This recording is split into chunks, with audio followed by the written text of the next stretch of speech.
All right, everyone, welcome back into another props video. Going to be touching on the top prop bets in the NBA today on this Wednesday. Let's go ahead and get into it.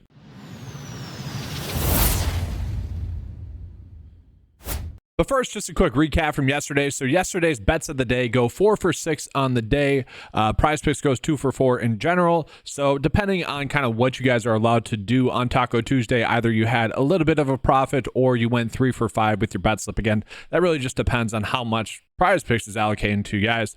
That being said, the underdog bet of the day was able to cash pretty easily as well. Keegan Murray under his PRA, and then Pods to get over his points and rebounds. That one felt honestly like a free square at that point, so I'm glad that that one came through.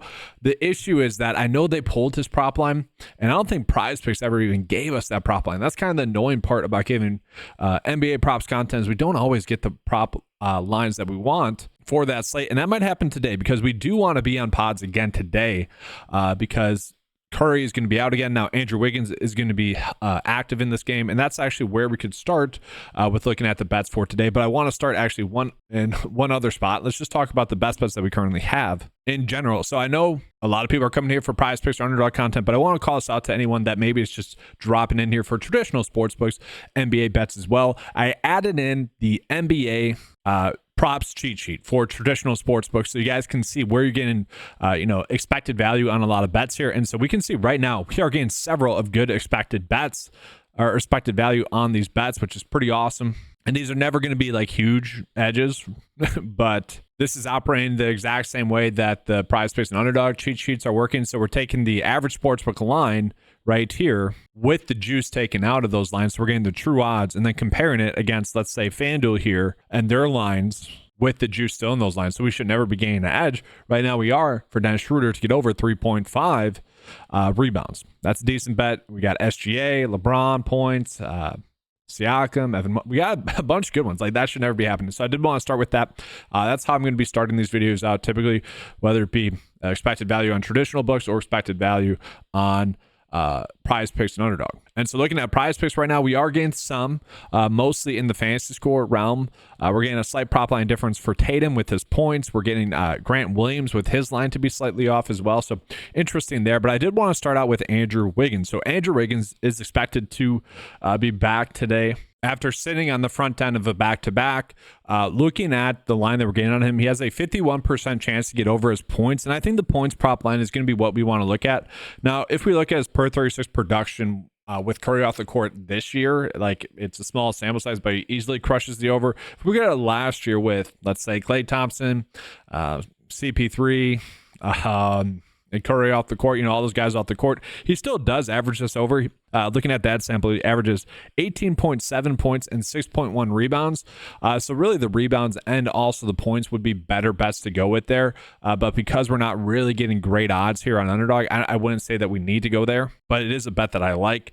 We're not getting that line on PrizePicks just yet though. So another player that I like is actually looking at Grady Dick. So Grady Dick, we can see his fantasy score is at 23 on PrizePicks. The average sportsbook line would have this closer to 22.3, but they would be favoring the over there, and the projection data does like the over as well. So the reason why Grady Dick is popping up as a decent bet for the over fantasy score is because they're going to be kind of thin again in this game. Scotty Barnes is out. Emmanuel Quickley is out. Now, RJ Barrett is going to be back in this game. RJ Barrett came out and shot a bunch, but that's really all he did. RJ Barrett did soak up a lot of usage. That is a concern. But we look at Grady Dick. He is someone that last game did not shoot the basketball all too well, especially in the first half of that game. It was really until the fourth quarter where he made his 2 3 balls, and then I think he got fouled on a 3-ball attempt as well. Yeah, went 3 for 3 from the 3-ball stride. Was able to get his over points for us, which was really, really clutch 2 days ago.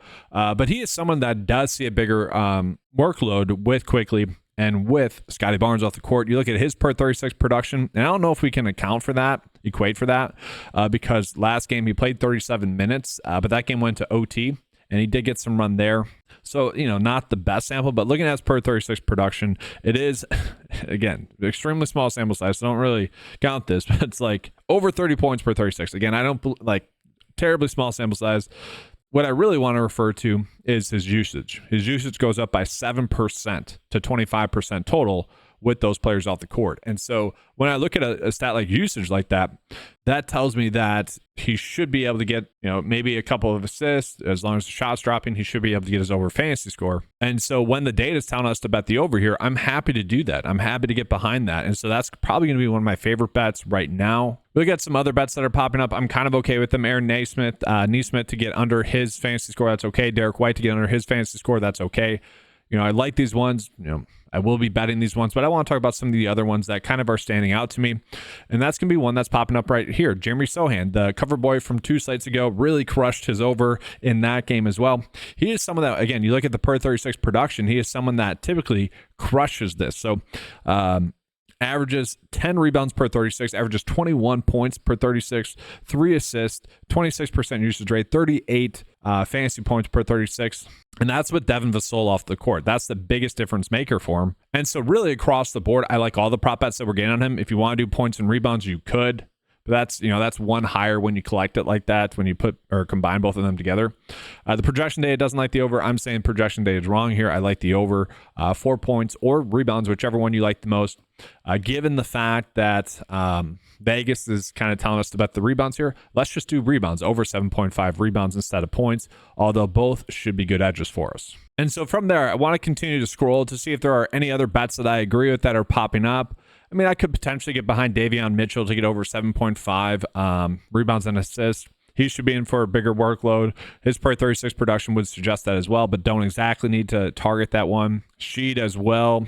It did seem like during that game, they actually went to him a little bit more in the first half than Grady Dick because he was playing well. Grady Dick was not making any shots, so potential there. One player that I find interesting, this is probably more of a sportsbook bet, is actually looking at Josh Giddey. I actually like his over rebounds and assists. He is someone that I'm looking to bet on his over fantasy score if that bet becomes made available. So the Chicago Bulls are going to be without Lonzo Ball, which Lonzo Ball has only been getting about 15 to 19 minutes per game over the first 3 games, which is not a lot. But if you divvy that up to, let's say, Josh Giddey, maybe Kobe White, maybe Ayo Dosunmu, maybe you give them around 2 more each, then someone like Josh Giddey, and you can see his average minutes 27. If he gets 30 minutes in this game, he should be able to get his over rebounds and assists here. Maybe this is something that you can use for Sleeper. Sleeper does their wild card Wednesdays.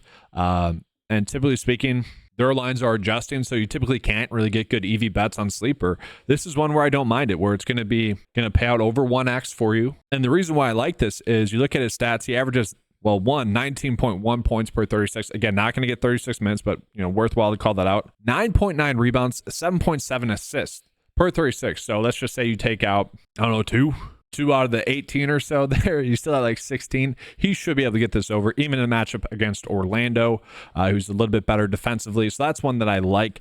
That'd be betting the opposite of. And for now on PrizePicks, if I had to choose one, again, just because I like the lines that we're getting for Giddey, I think he will get a little bit more run.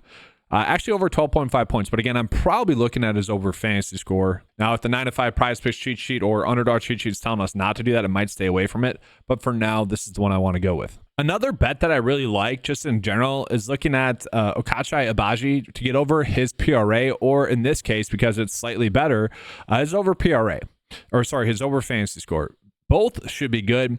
Again, looking at the Toronto situation, they're going to be without Scotty Barnes. They're going to be without Emmanuel Quickly. That does open up, obviously, a ton of usage. Most of that is going to go to Grady Dick and also RJ Barrett, who RJ Barrett maybe gets a little bit more run in this game after playing his first game of the season last game.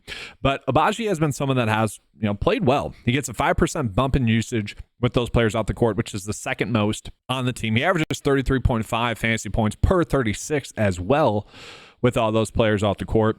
He averages 17.7 points, 6.5 rebounds, 2.8 assists per 36. And again, maybe he doesn't get that big of a bump in his projected minutes, but he does certainly get a bump in his usage. I would argue that he probably will get closer to those minutes that we saw last, or that we have continued to see. But also it is kind of a guessing game. That game went to OT and he still only saw 29 minutes. He was extremely efficient shooting the basketball as well. So not exactly a lock and load. And you do worry potentially about maybe the turnovers being greater than the blocks and steals ratio for fantasy score. But all in all, oh man, the comment section is going to go crazy for that one. But all in all, I do think that he is someone that will have a good game. Obviously, tough to predict. Cold nights shooting the basketball. But I think baseline, this is one that we would want to bet on, every single slate in this situation, especially in a decent matchup. Another player that I like in terms of getting a bump in their production is looking at DFS, Dorian Finney-Smith. And again, the projection day is not exactly going to like this because they're not really adjusting for the projected role that he should be in. That's going to be because Nick Claxton is out. That's going to leave them very thin at the big position. The one concern that I have with Brooklyn is that they are, on the back end of a back-to-back. Yesterday, very much in on Dennis Schroeder to have a good game. Obviously, he did that. Slightly in on Cam Thomas to have a good game. Unfortunately, Cam Thomas had a cold night shooting. But the reason why we were looking at those two, Cam Thomas, Dennis Schroeder, to have a big game was because Ben Simmons was out. Ben Simmons is going to be active in this game. And heck, I wouldn't be surprised if we see Ben Simmons maybe even play a little center in this game. That's how thin they are. He probably won't play center, probably play the 4. But anyways, Finney-Smith probably will play the 5. The issue is that they are thin. We don't know how many minutes they're going to get. It's him or Clowney there as the two bigs, as the two big options. So looking at that, I kind of think that we'd want to look at Finney-Smith in some regard. His per 36 production is 15.5 points, 7.8 rebounds, 2.3 assists, about a 20% usage rate, which is surprising, 35.7 fantasy points per 36. Now, the issue is, can we really project him to get 36 minutes? No, probably closer to 30. Again, I still don't mind that. Brooklyn is, I believe, coming in off of a OT game as well, which we don't like. Like, it just makes it a little bit less predictable. And so Memphis, pretty decently high scoring game. Nothing crazy. 12-point spread. Don't love that aspect of it. And so will he get run on a blowout? That's also a concern to me, but I don't mind his over really rebounds. And so, like, I'm pulling this up on Underdog right now. Like, if we look at this line, like, we'd be better off just doing his PRA, again, on something like Sleeper, where we're basically betting on that game staying close enough for long enough, and we'd be happy to do that there. Now, I do want to call it another situation, and that's going to be with Washington. Washington is going to be pretty thin because they are going to be without Kyle Kuzma tonight. And the one player that I think will actually benefit the most is actually going to be Corey Kispert. Just looking at last year's data, because we don't have a big enough sample size from this year, averaged 16.7 points, 5.1 rebounds, 3.2 assists, about 19% usage rate, and 30 fantasy points per 36. His usage rate is actually a 9% bump, and that's going to be with Kyle Kuzma off the court last year. We look at the minutes that he got last game, 34. That's something I think could continue as well. He is someone where I think it's going to be a lot like Pods last night, where if we get the lines will not really account for the role that he's probably going to play in this game. Now, Jordan Poole is going to be active in this game. He averaged like 29.6 points last year in this kind of similar situation. He is someone where we could easily bet. Oh, sorry, guys. The Corey Kispert usage, disregard the 9% bump. That's actually for Jordan Poole. Jordan Poole sees a 9% bump in usage with Kyle Kuzma off the court. Apologies there. Regardless, still decently high for Kispert, but 35% usage rate for Jordan Poole, in this situation. And so again, we're kind of looking at, all right, where could we potentially be getting an okay edge here with Jordan Poole? Really, none of them. All of them are telling us to bet the unders. To me, I would probably just rather go with his points, and we can see on PrizePicks that's a slightly better bet right now, whereas Underdog has it at 24. Again, if you guys are someone that plays on Sleeper for Wildcard Wednesday, probably just a better route to go, where we're getting his over points. Anyone can have a poor night shooting, but I'm really not too worried about this matchup, where it's a 4.5 point spread and it's a 233 for an over and under. Decently high scoring game. If it is going to be that high scoring, it's going to be because Jordan Poole is having a good game as well. So want to look for Corey Kispert and Jordan Poole as some over bets. I do want to call it that Trae Young and Jalen Johnson for the Hawks. Probably going to have some good games as well.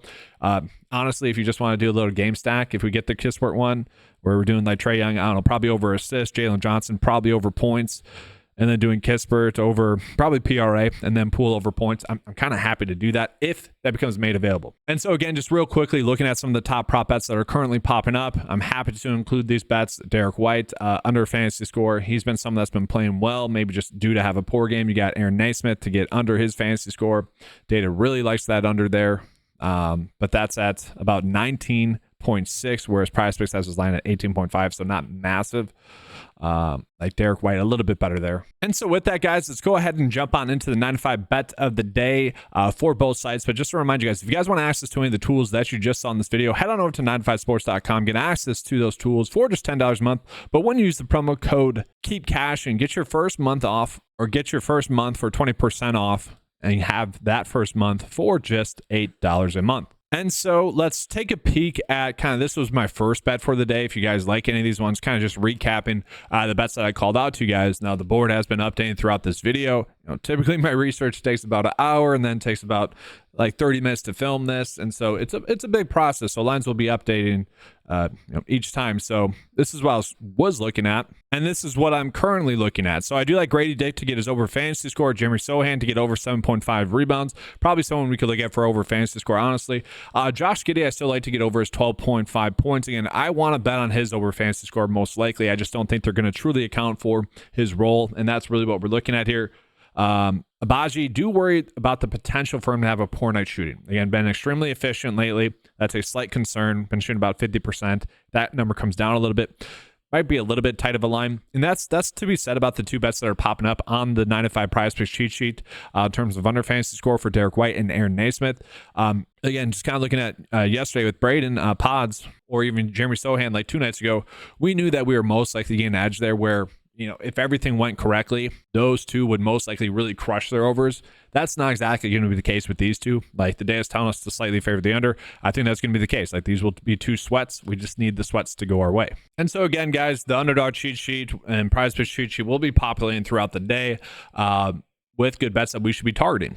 I typically, with the bet of the day, I want to be using bets that, one, they are going to give us a good likelihood to hit via using sportsbook data, but I also want to be targeting bets that won't be pushed up or down or bumped up or down throughout the day, so that when you guys are coming in watching this video, one, you should be watching right away, like hit that notification bell, make sure to like the video as well so everyone can take advantage of this. But two, I realize that that's not everyone, and so I want to give you guys bets that are going to be available throughout the day, and I think these are 2 really good bets. And again, with the 9-to-5 membership being just $10 a month, you guys can get access to that very easily. And so if you guys are taking the time to get my analysis as well, I want to give you guys bets that are going to be available throughout the day. And so that's going to do it for this video, guys. Make sure to give a like and subscribe. And again, do want to call it. Like, we've been running pretty hot lately over the past week or so. Do not be surprised if there's a bad day that comes in. 4 for 6 yesterday as a whole.